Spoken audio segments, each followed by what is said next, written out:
பண்ணோம்னா, இப்போ நீங்கள் ஒரு புக்கு இது டைப் பண்ணுறீங்க, introduction page, index page type பண்ணும்போது இப்படி நீங்கள் டாட் போட்டு நம்பர் போடுவீங்க. அப்படி டாட் போட்டு நம்பர் போடும்போது எல்லா நம்பரும் ஈவனாக வராது. அது ஈவனாக கரெக்டாக டைப் பண்ணணும்னா அதுக்கு ஆப்ஷன் என்னென்னா,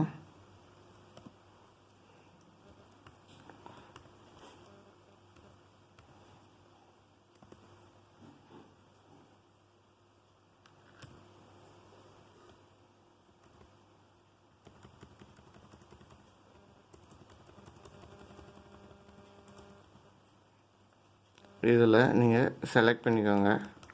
இப்படி டைப் பண்ணது எல்லாத்தையுமே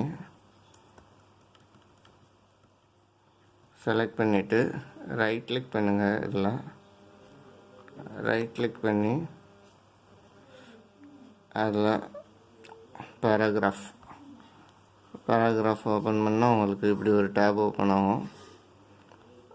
இதில் கீழே டேப் ஆப்ஷன் இருக்கும், அதை செலக்ட் பண்ணிவிட்டு இதில் வந்து டேபு ஸ்டாப் பொசிஷன் எவ்வளவு, இப்போ எனக்கு ஒரு 2 பாயிண்ட் தள்ளி ஸ்டாப் வேணும் அப்படின்னா 2ன்னு போட்டுக்கிறேன். இப்போ எனக்கு 2.5 தள்ளி வேணும், 2.5ன்னு போட்டேன். லெஃப்ட்டில் வேணுமா, சென்டரில் வேணுமா, மிடில் வேணுமா? இப்போ நம்ம நம்பர் 1 2ன்னு போட போகிறோம். அது லெஃப்ட் வேணுமா, மிடில் வேணுமா, சென்டர் வேணுமா? நான் லெஃப்ட் வச்சுக்கிறேன். டேப் ஆப்ஷன் டேஷா, டாட்டா, டாட்டு, டேஷா என்ன டைப் வேணும் அதை செலக்ட் பண்ணிவிட்டு செட் அப்படின்னு கொடுத்துட்டு ஓகேன்னு கொடுத்துடலாம்.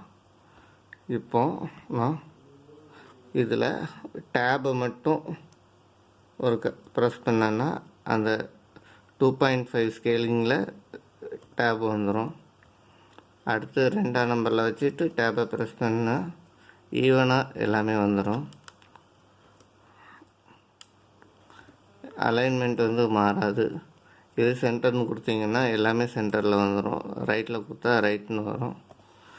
இந்த வீடியோ பிடிச்சிருந்தா லைக் பண்ணுங்கள், ஷேர் பண்ணுங்கள், கமெண்ட் பண்ணுங்கள். இதே மாதிரி வேர்டு, எக்ஸல், பவர் பாயிண்ட் சம்மந்தமான ஷார்ட்கட்ஸ், ஃபார்முலாஸ், ஃபங்க்ஷன்ஸ் பற்றி தெரிஞ்சுக்க நம்ம சேனலை சப்ஸ்கிரைப் பண்ணுங்கள். தேங்க்யூ.